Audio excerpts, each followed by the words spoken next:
Hello everyone, welcome back to another edition of West Ham Fan TV on the social, our interactive social media show where we answer questions sent by you, our viewers. After a little layoff from on the social, we've got the boss back. Thanks for coming on, mate. No, thanks for having me, mate. Seems like it's been ages since you had you on. Yeah, I've been a bit busy, working on some new content, working on some new t-shirts, you know what I mean? New show. Saw the Monday musings. Yeah, Good, liked it. It's good. That's going to be a weekly thing from now on, so. It's good, like it. New content for the channel. Who's the genius who comes up with all this? Oh, well, you know. Ready to dive straight in? Yes, mate, yeah. Right, first one. It's we've had this question twice. It's from Hector at WHU_Hector. Someone else asked a question as well. It says, what do you think about the fans' desire for a breakaway club? Oh, it's a tough one. I'm not that keen on it.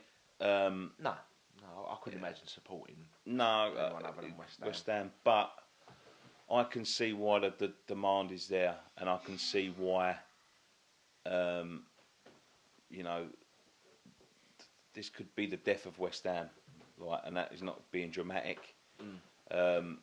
And you know, you've got to have somewhere to go afterwards if that happens. You know what I mean? Because what's happening over at the stadium at the minute and with the club is dire. Let's be fair. Yeah, it's dire, yeah. and I can see. Obviously, Wimbledon have done it. Man United have done it. Wimbledon, as you said earlier, a little bit under different circumstances. The club was taken away from them, wasn't it? The club was gone. United's not made any difference, but I can see why the demand is there, mate. I can see why it's there, and it's frightening times, to be honest. Yeah. Yeah. I mean, like I say, I can't imagine supporting anyone else but West Ham, but I certainly wouldn't judge people who wanted to go and. Yeah, definitely. Because if it's got to that stage and they're obviously disenchanted. Yeah. With the way things are, so you know. All right, next one is from it's Will Byford. It says, if Bilic goes, who would you like to replace him, and who should we buy in January? Look, I don't want to get rid of Bilic. We have these questions like week in, week out. If he goes, when he goes, he's going to go at some point. He's not going to stay there forever. Yeah. But it all depends on the circumstance of who's available at the time. You know what I mean? And so you'd want, but yeah. But to be honest, Bilic's doing a great job. Hopefully, we're talking about in 10, 20 years' time. But that way football's going at the minute, it won't be. But you can't really answer that question. If the question was, is he going to go today? I don't know. Yeah, I wouldn't. There's no one that I would say is available. Yeah, so that's a difficult question to answer. But I'll say Bilic is doing all right. Last couple of games haven't gone to plan, but you know that's West Ham. We'll have a good run, then we'll have a bad run. It's all part of the fun of supporting West Ham. That's right. Yeah. And who should we sign? Who should we buy in January? Fucking anyone that's available. Yeah. Any decent players that are available. Yeah. You know, I mean, I said, Mane was at Liverpool. I said him last season. You know, we should have gone into him, but you know, he's a great player, but his price tag's gone right up now after the. You're never going to get him off Liverpool. Liverpool going to be challenging for the league, mate. Yeah, I know. You know that's what I mean? We should have gone with him last season. We're battling relegation. We should, we need to recruit.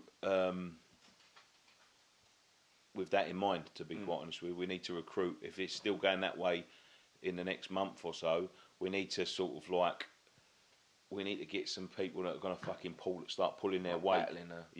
And get ready for that sort of scrap at the bottom, because like at the minute, what's going on at the minute, apart from a couple of games, it's not working.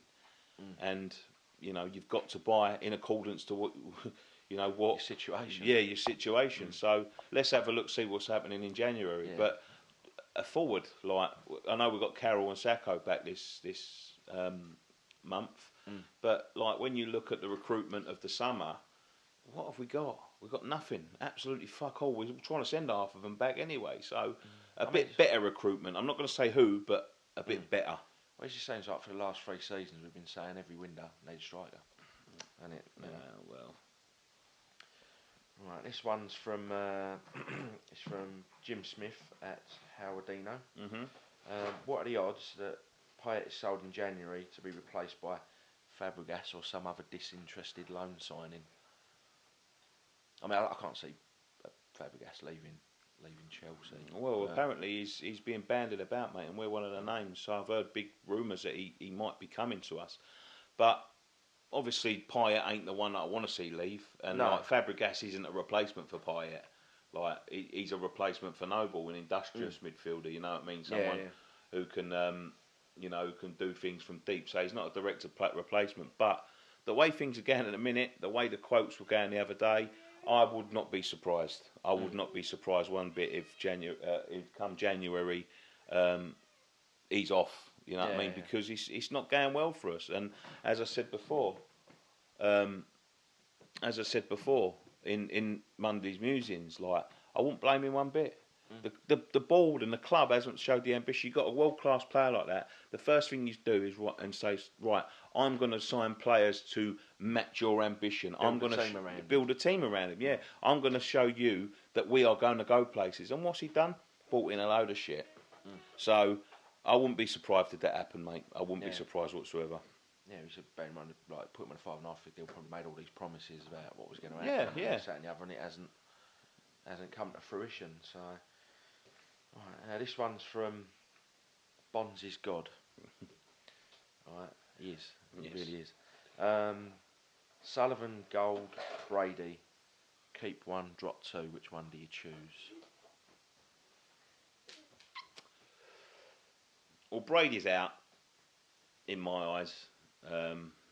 It's between the two chairmen, isn't it? I mean, when we went to that fans forum and see the way Mr. Gold was sort of speaking about the club, and he's passionate, like, you know.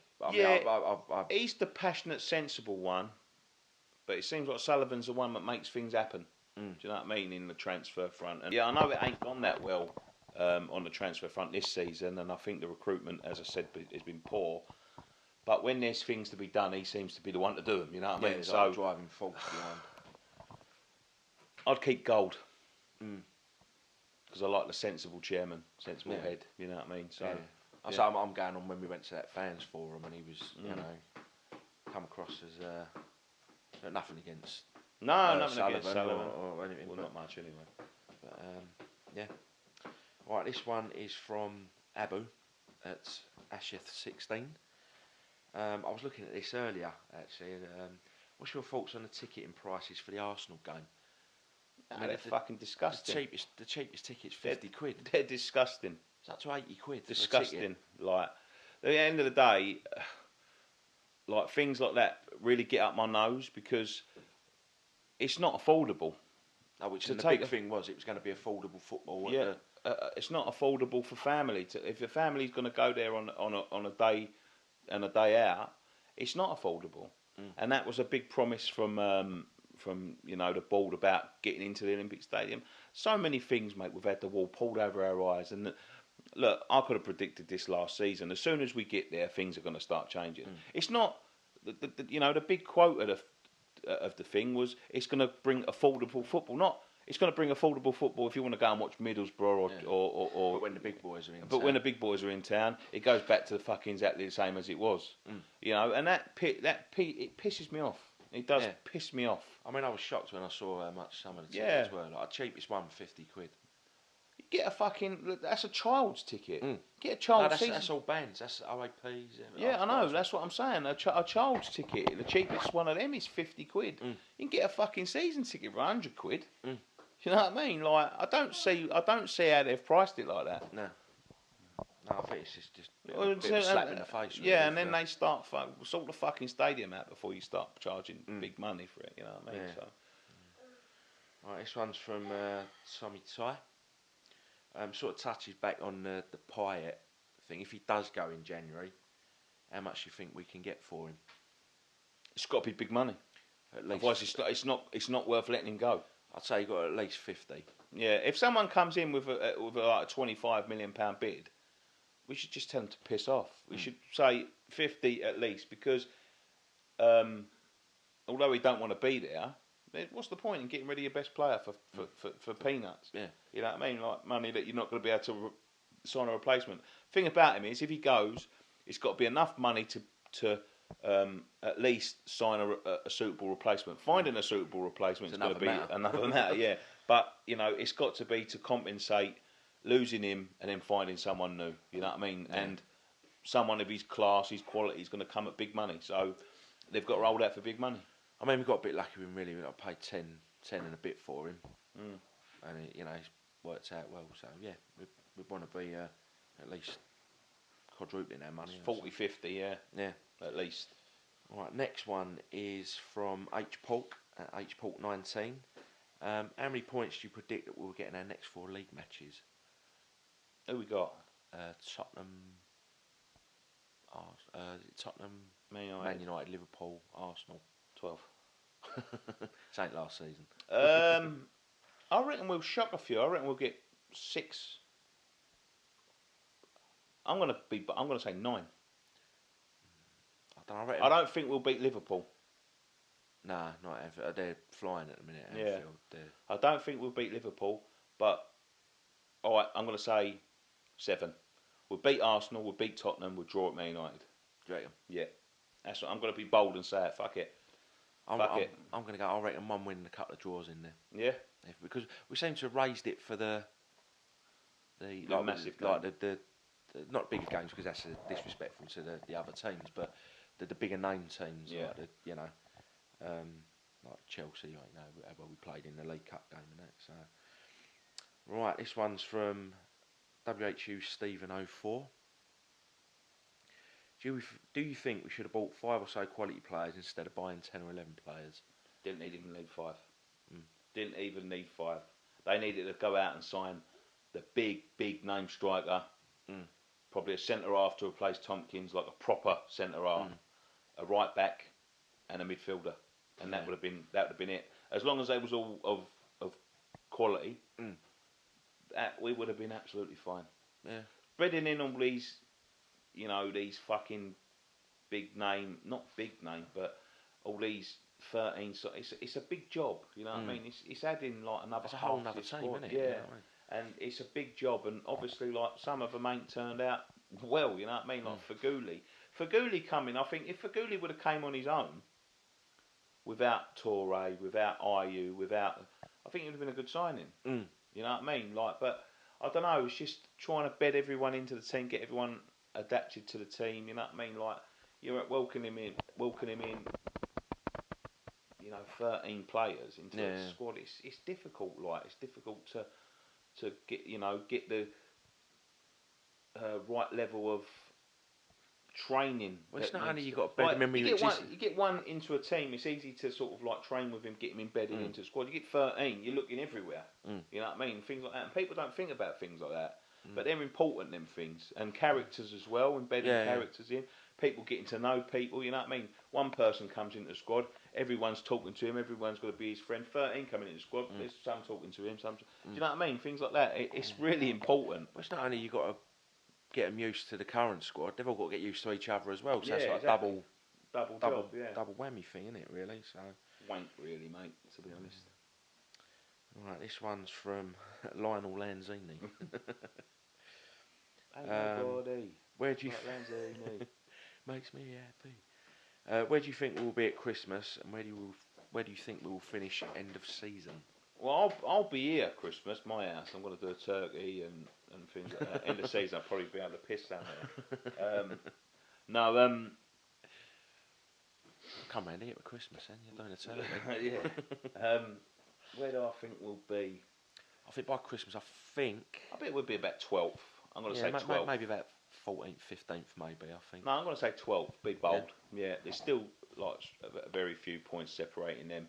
I'm going to be bold. As I said, you get 2 draws, 2 wins, and the draw that I said, we're going to be right up there. Yeah, you know what I mean? So, no, I'm going to be. I'm going to say we're going to be about 12th, 11th, 12th. Yeah, I'd say end of season. You know, if all being well, so we'll probably finish round about the same as where we'll be at Christmas. Yeah, about mid-table, which is the best you can hope for, really, after the start we've had. So, this one's from George at George Unwin 5. Would you take Defoe in January? Yeah, I'll take William Defoe in January. Fucking someone to score some goals. He was good in Flight of the Intruder. Spider-Man. Yeah. Green Goblin. Yeah, I thought he's still doing doing a job, isn't he? So Lots gone on since he left, mate. I know some people can't forgive and forget, but you know that kid's a natural goal scorer. He always has been, always will be, till the day he retires. He ain't got long left. Didn't he say like to come back to West Ham? Did I read that somewhere? No, or did he I had. imagine that? Or? It was at a time when I think he was not. It was at a time when he was like angling for a move. I think away from. I think his time was coming to an end at Tottenham. I don't think he'd signed with the MLS yet, but he said he'd made mistakes and he was a kid when he left, and you know what I mean. And I don't think he's ever turned on West Ham like the way of Lampard and things like that, and like sort of got disillusioned with it. He understands football. He understands the move that he made. He understands what he was doing before he left. You know what I mean? If you remember correctly, when he was in the Championship, when he started the season with us in the Championship, he got sent off 3 times, and he's never been sent off in his career. You know what I mean? And it was all a way to stop playing games and to get out. You know, in my mind anyway. That's stupidness from a kid, I think. Was he 18, 19? Yeah, he was very young at the time. He went on to have a very good career with Tottenham, Portsmouth, Tottenham again. And then, you know, you think he's finished, goes to the MLS, comes back to Sunderland. He's the only one scoring their goals at the minute. So, any goal scorer might attack any goal scorer, but would he fit in our system? I don't know. I don't know whether he would. Well, no, we seem to be a fan of the lone striker. I mean, I don't know how Sunderland have been playing him, really. I mean, well, when they played us, he was quite isolated. Yeah. I don't know whether that was more to nullify us or possibly, what, mate, yeah. I don't know. I couldn't say, but I'd take him, of course I would. Right, this one's from Mr. Reed at Kiwi Reedy. What are your thoughts on all the stuff being said about the club by the fans, i.e. Payet should leave? Well, obviously all the stuff going on behind the scenes. It depends what you're talking about there. I mean, there are some fucking wankers all over Twitter and things like that like, they change like the weather, you know what I mean? Like, it's all fucking bed of roses at one point, and then the next minute, you know, everyone's a cunt. Everyone and their mothers are fucking cunt, you know what I mean? Like, you know, Payet's just a fucking free kick, man. They just talk nonsense. They speak about the moment, you know what I mean? And they say the things that get some retweets and mentions, you know, whether it's positive or negative, like dogs, mate. You know what I mean? Any attention's good attention to them sort of people. I mean, the way it's always been, no matter how bad it is on the pitch, get behind the team. That's the way it's always been, mate. It always will be. You know what I mean?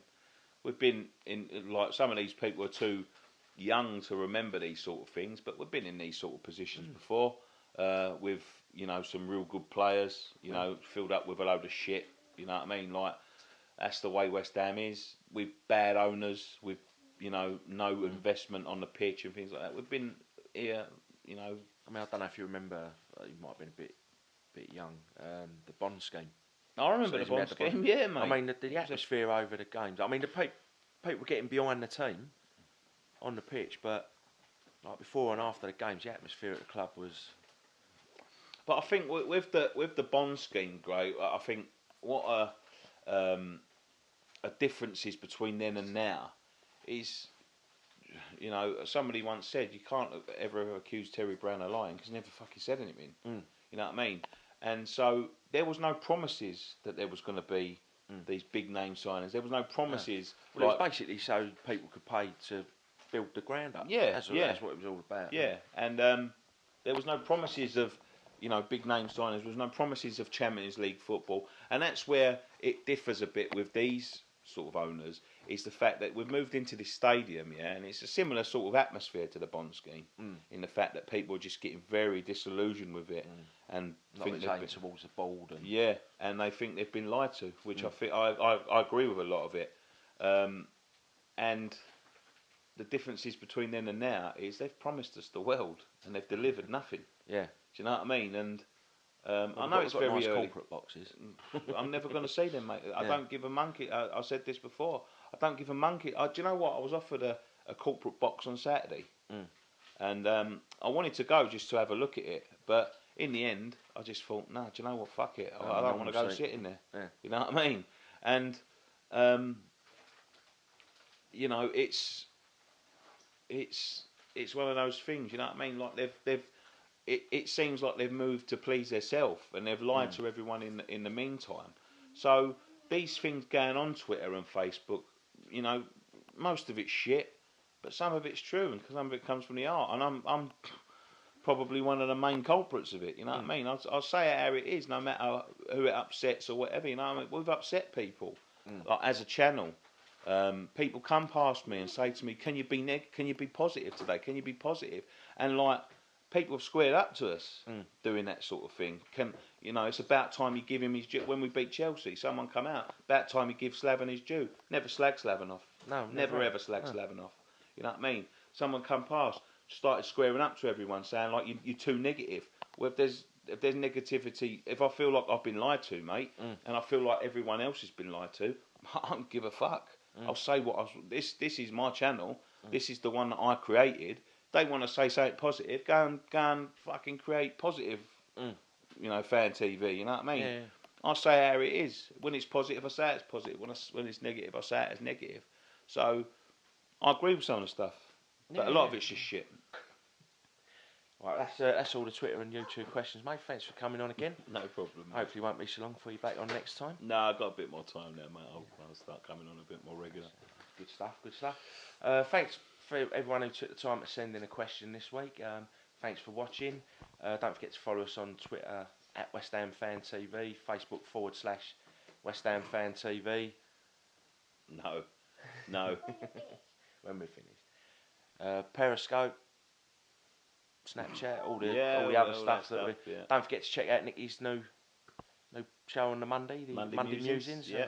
It's very good. I recommend you watch it. So, one thing left to say, mate. Come on, you irons.